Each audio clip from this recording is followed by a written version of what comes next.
오늘 본문은 우리 교회가 처음에 설립할 때부터 그 주 예배부터 오후 예배 때 꼭 이 말씀을 같이 새겼습니다.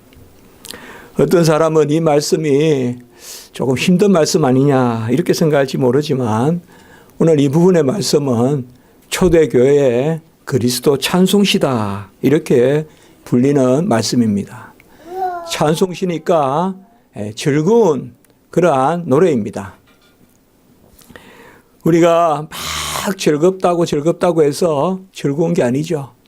막 즐겁게 뛰논다고 해서 그렇게 찬송을 한다고 해서 마음에 즐거운 것이 아닙니다. 바로 예수 그리스도를 제대로 노래해야 그게 마음에 즐거움이 있고 그때 우리 마음이 참 비할 데 없이 기쁜 것이거든요. 그래서 오늘 바로 이 예수 그리스도의 노래, 이 초대교회의 성도들이 이 노래를 외우면서 암송하면서 여호와 앞에 영광을 올린 것입니다. 우리가 구약에 보면 가장 기뻐한 모습 여러 가지 있죠. 우리가 홍해 건너고 또 실을 쓰기도 하고 그러나 가장 기뻐하는 모습의 대표적인 것이 우리가 다윗이 법궤를 옮길 때 그 고이춤이 옷이 내려가는 것도 막 의식하지 못하고 막 이렇게 춤을 추면서 법궤로 옮긴 모습을 볼 수가 있어요. 그래서 구약시대 때 가장 어떤 기쁜 모습이라면 어떻게 보면 가장 순수하면서 어린아이와 같으면서도 기뻐하는 모습. 그것은 우리가 다윗이 법궤로 옮길 때 그 법궤를 이제 우리의 영역에 드리고 내 집을 잘 짓기보다 하나님의 임재가 있는 그 법궤 그것은 다윗이 참 평생 가장 다윗이 원했던 게 바로 성전을 짓는 건데 법궤를 옮기기까지 했지만 성전은 재련을 준비했지만은 그 아들이 짓게 되죠. 그 구약 시대 때의 가장 기뻐한 모습은 우리가 법궤 여호와의 임재 다윗의 모습 우리가 생각해 볼 수가 있어요. 신약 시대 때의 가장 기뻐하던 모습은 성경에서 우리가 여러 너무 진지한 그런 것을 말고 우리가 좀 수월하게 생각해도 바로 수가성 여인, 이 사마리아 여인이 예수를 만나고 물동이를 그냥 던져놓고 막 뛰어가는 아마 그게 가장 기뻐하는 모습 중에 하나가 아닐까요? 신약 시대 때는 바로 사마리아 여인이 뭐 했을 때 예수 그리스도를 만났을 때 가장 기뻐하는 모습을 볼 수가 있습니다. 이 여인은 좀 더 단순해서 그렇게 막 표를 내면서 던져놓고 뛰어들어가고 또 삭개오 같은 사람은 또 세금을 거두는 사람이니까 막 겉으로 표현은 안 해도 속에 기쁨이 넘치니까 이제 자기가 2배 또 4배 이렇게 갚을 거 있으면 갚고 이렇게 하는 것을 볼 수가 있죠. 우리가 최근에 말씀을 보지만은 은가금은 내게 없거니와 내게 있는 것으로 내게 명하노니 곧 나사렛 예수 그리스도의 이름으로 일어나 걸으라. 바로 나면서부터 선천적 그 안전뱅이가 예수 그리스도의 이름을 듣고 그 이름으로 아주 기뻐하며 걷기도 하고 뛰기도 하고 성전에 들어갔다 나갔다 하면서 이런 모습을 봤을 때 신약시대 때 가장 기뻐하는 모습은 끝내는 새하늘과 새 땅에서의 천국잔치 24장로가 있고 그 12영된 그런 천사들 또 바로 예수 그리스도가 중심에 있는 것입니다. 그래서 예수 그리스도를 제대로 찬송해야 그게 기쁜 거예요. 예수 그리스도를 만나야 기쁜 거고 예수 그리스도의 이름을 불러야 그게 기쁜 것입니다. 다른 데서 무슨 기쁨이 없다는 것입니다. 오늘 말씀이 바로 그걸 우리에게 전해주는 것입니다. 이 말씀은 바로 마태복음 16장 16절에 베드로의 신앙 고백 있지 않습니까? 주는 그리스도시요 살아계신 하나님의 아들이시니다. 이 신앙 고백과 더불어 오늘 이 그리스도의 찬송시는 초대교회의 신앙 고백과 또 신경과 이런 것에 아주 기초가 되는 그 예수 그리스도의 고백에 기초가 되는 그 말씀을 담고 있는 것을 볼 수가 있습니다. 주 예수 그리스도에 대한 고백, 그것에 대한 영광 올림, 그리고 찬송, 이런 것을 합해서 우리는 찬미다 이렇게 불러볼 수가 있어요. 찬미다. 찬미. 이 찬미라는 것은 고백적 측면이 있고 순종의 측면이 있고 영광을 올려드리는 측면이 있고, 그래서 예수 그리스도께서 성찬을 제정하시고 찬미하면서 감난산으로 올라가셨다. 이 순종이 있고 영광 올림이 있고 또 기쁨이 있는 거예요. 이 찬미라는 것이. 바로 그래서 우리가 오후 예배 때 그 제목이 뭡니까? 바로 찬미다 이렇게 적은 거예요. 찬미 이렇게 적고 우리가 빌립보서 2장 5절에서 11절까지를 매주 우리가 읽고 새기는 것입니다. 아마 찬미라는 제목으로 빌립보서 2장 5절에서 11절을 쓰고 읽는 교회는 아마 우리 전국에서 우리 교회밖에 없을 거예요. 우리가 잘한다 못한다 이걸 떠나서 찬미라고, 야 이게 찬미다. 그래서 제가 그때 찬미라고 주보에 그렇게 제목을 적은 거예요. 왜요? 예수 그리스도를 그대로 고백하는 게 찬미예요. 예수 그리스도를 그대로. 그의 찔림을 기억하고 그의 상함을 기억하고 그의 낮아지심을 기억하고 그리고 그가 이제는 높아지셔서 하늘 보좌 우편에 계심을 그걸 기억하는 게 찬미예요. 그게 영적 찬미고 그게 신령한 찬송이고 그게 우리의 기쁨이고 그게 즐거움이죠. 그래서 오늘은 역시 무슨 교리라기보다 우리가 이제 교리 강좌를 계속하고 있는데 제가 그리스도의 찬송시를 이 점에서 다루고 그리고 그 다음에 이제 예수님의 낮아지심과 높아지심을 하나씩 수요일 날 우리가 수요밤 예배 때 살펴봐야 되겠다. 우리가 이제 계속 이제 시리즈로 책을 쫓아서 하나씩 이렇게 보고 있지 않습니까? 그래서 오늘 이 본문을 정했습니다. 이 본문은 사실 한 절 한 절 한 절씩 설교해도 너무 그 내용과 깊이가 넘칩니다. 그래서 또 역사적으로 또 다 중요한 구절들이고요. 그런데 이 말씀을 전체로 묶어서 이렇게 우리가 예배 때 한꺼번에 본다는 것은 조금 무리가 있습니다. 아마 이 본문만큼 박사 논문이 많고 이 본문만큼 많이 연구된 그런 구절도 드물 것입니다. 지금 풀러의 교수님 하시다가 지금은 또 풀러 신학교 자체가 한국 가정이 없어서 딴 데서 또 가르치고 계시는 그 박사님이 계세요. 한 박사님이라고. 그분도 이걸 연구했습니다. 이건 많은 분이 그것을 연구합니다. 끊임없이 연구가 되는데 오늘은 우리가 특별히 5절에 보면 우리가 이 5절은 이 찬송시에 넣기도 하고 넣지 않기도 해요. 왜냐하면 5절은 너희 안에 이 마음을 품으라고 그리스도 예수의 마음이니 이건 사실상 예수님이 누구시라는 본론은 아니거든요. 본론은 6절부터거든요. 그런데 음률을 쫓았을 때는 이 5절이 들어가요. 그래서 5절을 넣어서 11절까지 같이 노래라고 하면 좋습니다. 그러나 내용적으로만 봤을 때는 6절부터예요. 그런데 오늘 보면 너희 안에 이 마음을 품으라. 그런데 이 마음이란 단어가 자주 나와요. 이 특별히 여기에서 오늘 2장 2절에도 보면 마음을 같이 하여 그리고 한 마음을 품어. 이게 마음이 두 번이나 나오고요. 그리고 3절에 보면 오직 겸손한 마음으로 이렇게 말하고 있어요. 그러니까 계속 마음. 그러니까 한 마음이라는 말씀이 나오고 겸손한 마음, 오직 겸손한 마음. 그러면 한 마음을 품고 오직 겸손한 마음을 품어야 되는데 한 마음, 오직 겸손한 마음이 무슨 마음이냐 이 말이에요. 그 마음이 바로 오늘 5절에 그리스도 예수의 마음이다. 이렇게 노래하고 있는 것입니다. 그래서 교회는 한 마음을 품고 교회는 겸손한 오직 겸손한 마음을 품어야 되는데 그 마음은 어떤 마음이냐? 예수 그리스도의 마음이다. 그러면 예수 그리스도의 마음은 또 어떤 마음이냐 이 말이에요. 한 마음, 겸손한 마음이 예수 그리스도의 마음을 품어야 되는데 예수 그리스도의 마음은 어떤 마음이냐? 예수의 마음은 착해요. 예수의 마음은 우리를 즐겁게 해요. 이렇게 써놓으신 게 아니고 써놓은 게 여기에 기록된 게 아니고 그저 예수님이 이 땅에 오셔서 그가 누구시며 그가 무엇을 하셨는가를 6절에서부터 11절까지 그냥 기록하고 있어요.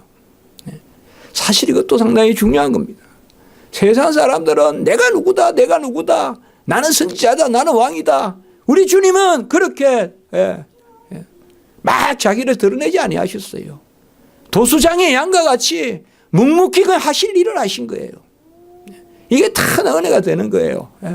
그리스도의 예수의 마음은 뭐 이런 마음이야. 예수님은 뭐 자상하셔, 착하셔. 물론 자상하고 착하고 사랑이 많으시고 다 표현할 수 있지만 예수님의 마음은 그냥 아니요. 예수님은 그냥 이 땅에 오셨어요. 예수님은 그냥 이 땅에서 우리와 더불어 먹고 마셨어요. 드셨어요. 예수님은 우리를 위하여 고난당하셨어요. 죽으셨어요. 그걸 쭉 이야기해 주는 게 바로 마음이. 우리 집에 가보면 아빠들은 한마디씩 거들기나 하지. 엄마들은 말이 없어도 애들을 먹이잖아요. 그러면 그게 엄마의 마음이죠. 그게 마음이라는 것이 어떻게 뭐 표현돼서 이렇게 수사적으로 기록되는 게 아니라 역사적으로. 역사적으로. 오늘날 우리가 찬송시나 이런 데 보면요. 하나 좀 그럴 때가 있어요. 그게 예수님이 이런 거 하셨다. 이렇게 찬송하면 그게 예수의 마음이고 거기 예수의 사랑이 다 있는데 자꾸 그것을 무슨 예수가 이렇다 자꾸 정서적으로만 묘사를 해가지고 찬송을 하려고 하고 그렇게 할 필요가 없다 이 말이에요. 그래서 우리가 이 찬송시가 이 찬송시인데 말이죠. 예수의 마음을 품으라 하는데 예수의 마음이 어떻다 이렇게 하지 않고 6절부터 바로 예수님이 낮아지셨다. 그래서 6절에서 8절까지는 그는 건문 하나님의 본체시나 하나님과 동등됨을 취하지 아니하시고 이 땅에 내려오시고 7절에는 보면 자기를 비우시고 8절에는 보면 자기를 낮추시고 그래서 어떻게 하셨냐? 죽기까지 고난을 당하셨다. 그래서 우리가 6절에서 8절까지를 낮아지십니다. 이렇게 합니다. 낮아지십니다. 우리 옛날 선배님들은 비하다 이런 말도 썼습니다. 낮아지십니다. 그래서 먼저 예수 그리스도는 낮아지셨다. 이게 6절에서 8절입니다. 그 대표적인 두 단어가 바로 비우시고 낮추시고. 그러니까 비우심, 낮추심 이 두 단어가 있고요. 그러면 어느 정도 비우시고 낮추셨느냐. 근본 하나님이 사람이 되셔서 죽기까지 이렇게 되어 있습니다. 근본 하나님이 사람이 되셔서 죽기까지 비우시고 낮추셨다. 이렇게 앞부분이 기록되어 있어요. 이게 우리 신앙 고백의 핵심이에요. 하나님의 아들이 사람의 아들이 되셔서 죽기까지 우리를 위하여 자기 자신을 주셨다. 그게 우리가 바로 앞부분에 나오는 말씀이에요. 이걸 우리가 비하다 이런 말을 씁니다. 요새 많은 안 써도 꼭 고유한 겁니다. 비하다 이러면 좀 더 우리 요새는 자기 비하, 좀 뭔가 남을 비하한다. 좀 어쨌든 조금 나쁜 의미로 쓰이는데 비하라는 말이 조금 거슬리면 여러분들께서 겸손이란 단어를 쓰면 돼요. 3절에 오직 겸손한 마음을 품으라 할 때 겸손이. 그래서 영어로는 humility라든지 이런 말을 씁니다. 이 낮아지시면 humiliation이라는 말도 쓰고요. 영어로 보면 낮아짐과 겸손을 같이 번역이 가능해요. 그렇기 때문에 우리가 예수님이 6절에서 8절까지는 바로 낮아지십니다. 낮아지심은 하나님의 아들이 사람의 아들이 되셔서 이제 하나님의 아들이신 것을 포기하신 것이 아니라 하나님의 아들이시자 사람의 아들로서 낮아지심은 아버지의 뜻에 순종하신 것을 의미합니다. 그래서 많은 사람들이 이것을 잘못 이해하고 그래서 역사적으로도 예수님이 근본 하나님의 본체시나 6절에 그래서 영원히 하나님이시나 하나님을 동등됨을 취할 것으로 여기지 아니하시고 6, 7절에 자기를 비워 이렇게 되어 있으니까 여기에 큰 두 이단이 생깁니다. 6절에서 나오는 이단은 뭔가 하면 그는 근본 하나님의 본체시나라고 하는 이 본체라는 것을 이게 우리 헬라어 언어로는 모로페다 이렇게 되어 있습니다. 모로페. 너무 중요한 단어인데요. 이 모로페라는 말이 영어로는 form 이렇게 번역이 됩니다. 그렇게 생각하니까 이걸 오해해서 그는 근본 하나님의 껍데기다. 그냥 형상이다. 이렇게만 이야기하는 사람들이 있습니다. 이게 뭐 하루 이틀 있는 것이 아니고 초대교회부터 지금까지 계속 있는 가장 대표적인 이단이 바로 이단입니다. 아리우스라는 사람이 있습니다. 그 사람은 이 6절에 근본 하나님의 본체시나 이것을 어떻게 이야기하는가 하면 예수님은 근본 하나님이 아니라 하나님의 모양으로만 계셨다. 이렇게 생각하는 것입니다. 요새도 우리 여러분 예수님은 사람 맞습니다. 예수님은 이 땅에 오신 나사렛 예수십니다. 다 믿습니다. 그건 아멘 하는데 그분이 영원하신 하나님의 아들입니다. 이러면 아멘 안 합니다. 버트란트 러셀의 자서전을 보면 러셀이 그걸 못 믿었어요.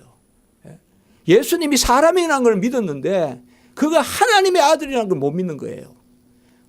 막 언어는 잘하고 막 천재예요, 천재. 그래서 막 취미 삼아 그냥 성경 언어도 다 읽고 했는데 그게 안 믿어지는 거예요. 그래서 끝내 무신론자가 된 거예요.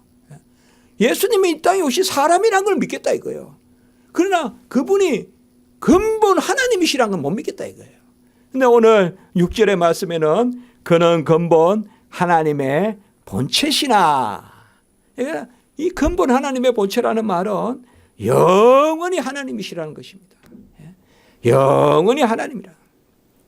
여기 동사가 숨어 있는데요. 바로 비동사 같은 게 숨어 있습니다. 분사가 숨어 있어요. 조금 이제 어려운 말씀인지 몰라도 그는 근본 하나님의 본체시나 이것은 영원히 하나님이라는 것입니다. 현재적인 분사를 써서 그는 영원히 하나님이라는 것이요.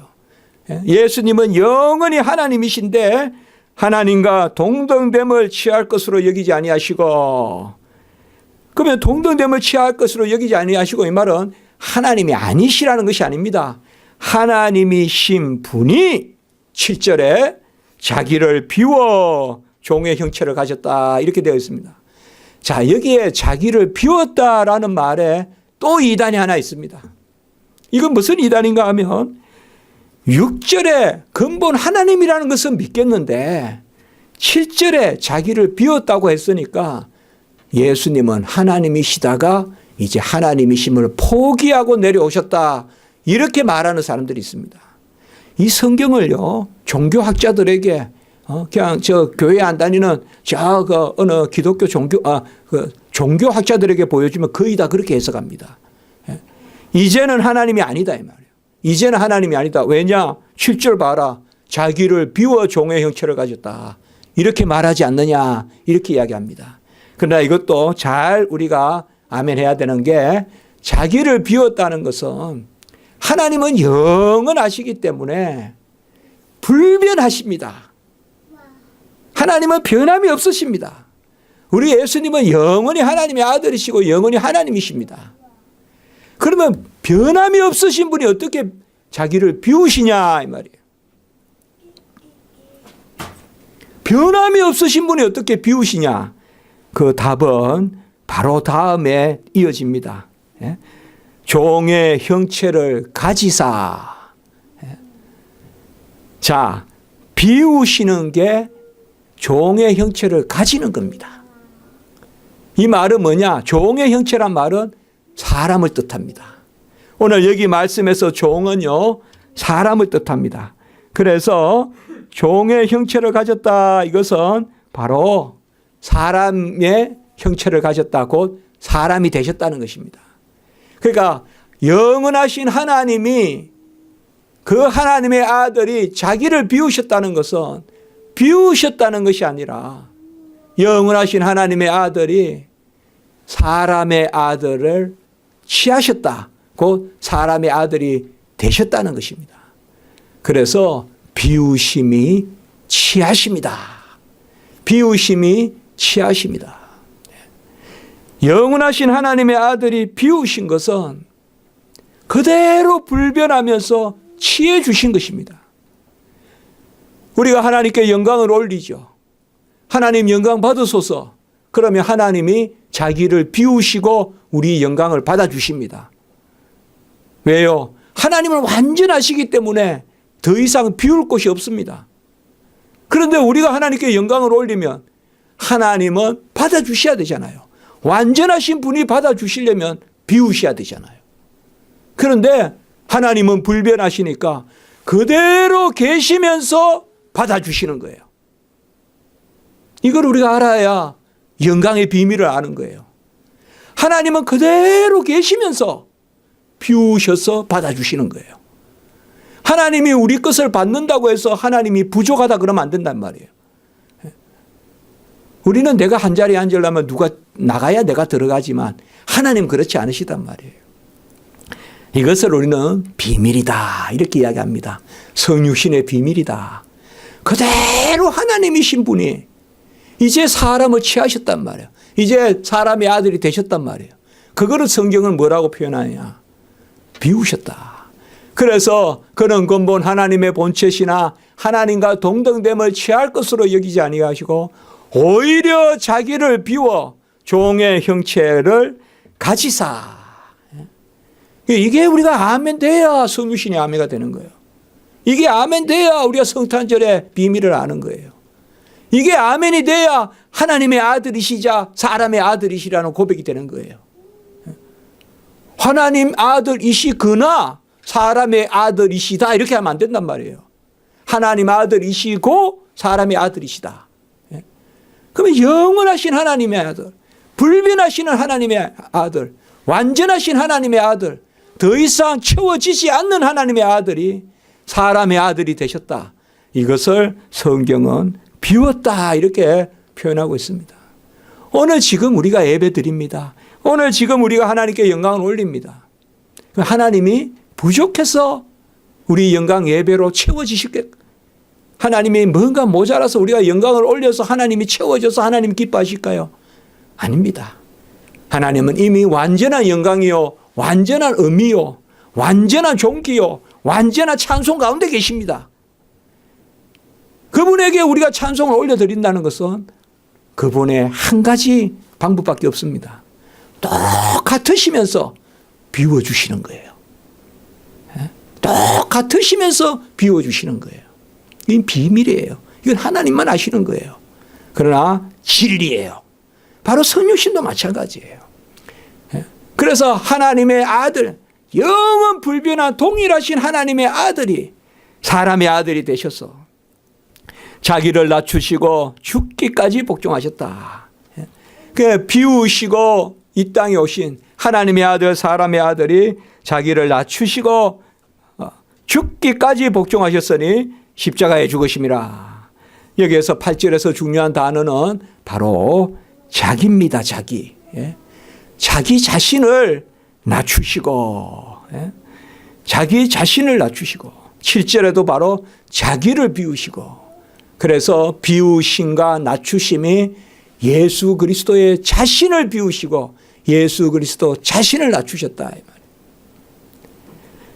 우리는 정말 대단한 사람입니다. 큰 부잣집 앞에 그저 그냥 때가 되면 음식을 좀 내놓고 또 때가 되면 헌 옷가지를 내놓고 길 가는 사람 갖다 쓰세요. 그래도 감사한 일이죠. 그러나 절대 그 집 주인을 만나는 일은 없죠. 그러나 우리의 구원은 그게 아닙니다. 정말 우리는 하나님 자신이 자기 자신을 비워서 하나님 자신이에요. 그게 소유가 아니라 항상 우리는 하나님 자신 예수 그리스도 그분 하나님과 한 분이시잖아요. 그분이 자기를 비우시고 자기를 낮추시고 우리는 항상 그겁니다. 하나님은 완전하신데 받으시려고 하는 완전하신데 받으려고 하시려면 뭐예요? 한 가지 방법밖에 없어요. 비워주셔야 돼요. 난리에 비워주시는 거예요. 난리에 틈을 내주시는 거예요. 난리에 시간을 써주시는 거예요.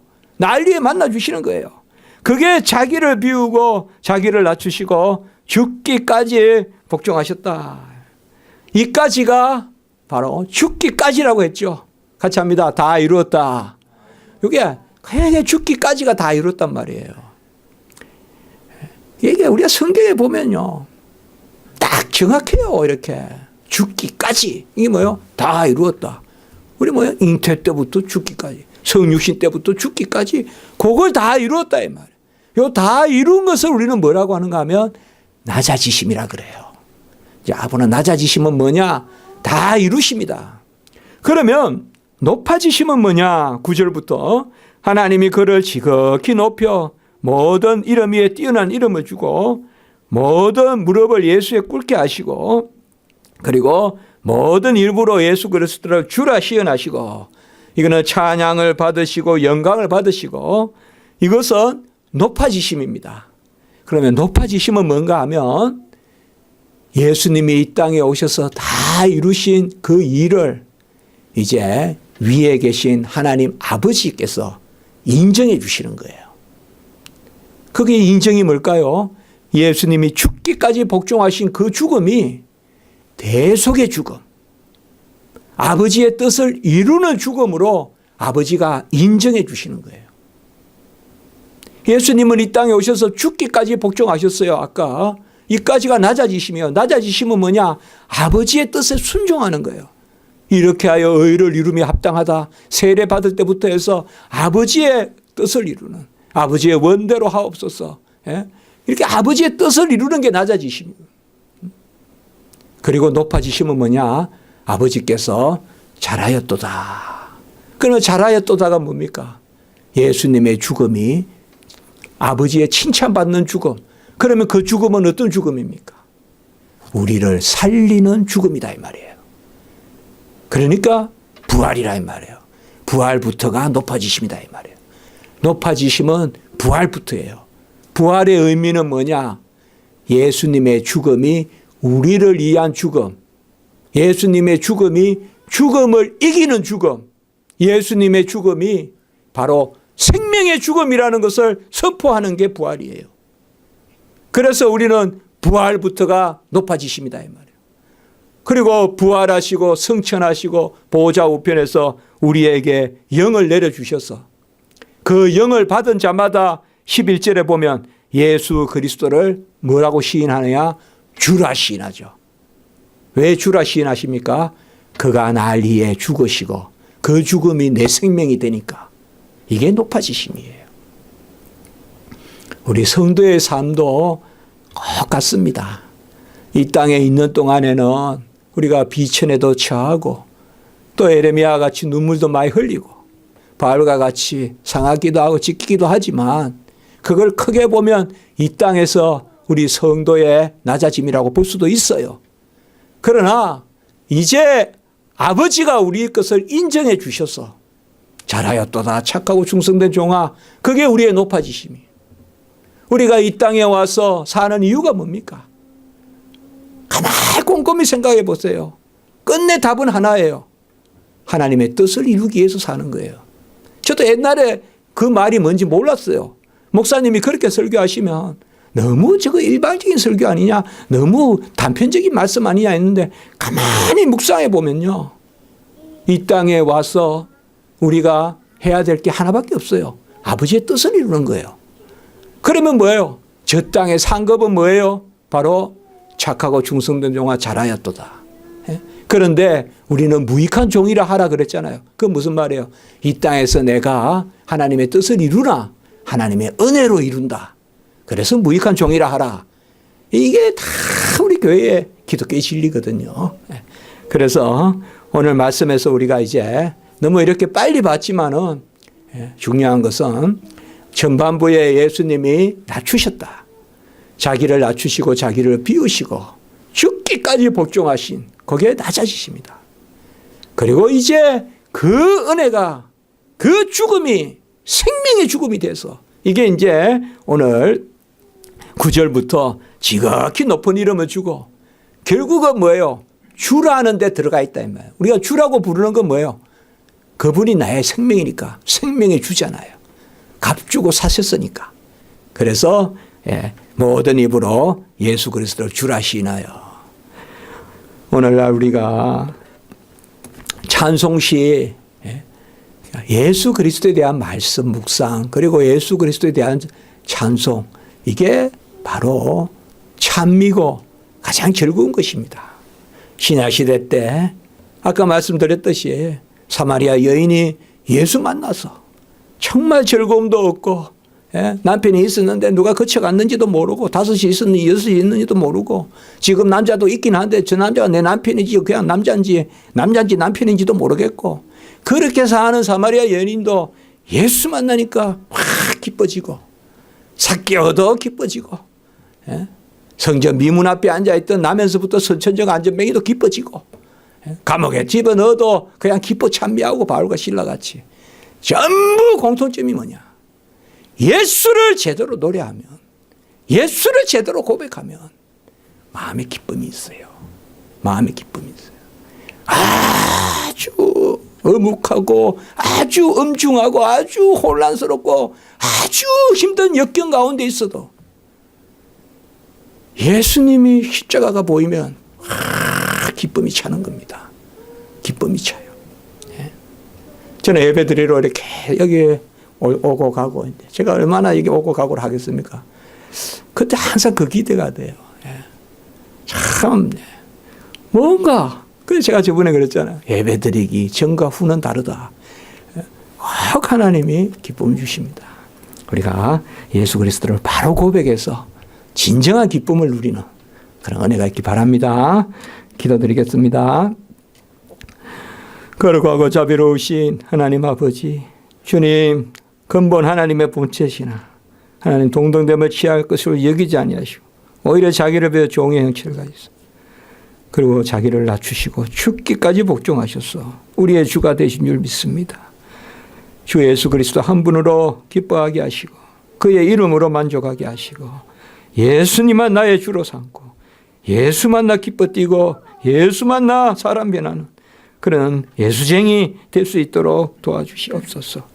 이제 한 해 새로 시작했습니다. 아버지여, 우리는 그저 아버지 뜻대로 하나님 은혜대로 살기를 원합니다. 우리를 인도하여 주시고 날 위해 죽으시고 날 위해 다 이루시고 다 내 것 삼아 주신 예수 그리스도 바라보며 기뻐하는 저희들의 삶이 되게 하시고 우리 교회 불쌍한 영혼들 다 도와주시고 긍휼히 여기시고 인도해 주시고 실족지 않게 하시고 허탄한 일에 마음 쏟지 않게 하시고 잘 자라게 하시고 하나님 앞에 아버지여 항상 기쁨으로 즐거움으로 나아가게 하시고 또 병약한 성도들은 낫게 하시고 길을 묻는 우리 자녀들에게는 길을 알려주시고 선히 인도해 주시옵소서. 구주 예수 그리스도 이름으로 감사하며 기도드리옵나이다. 아멘.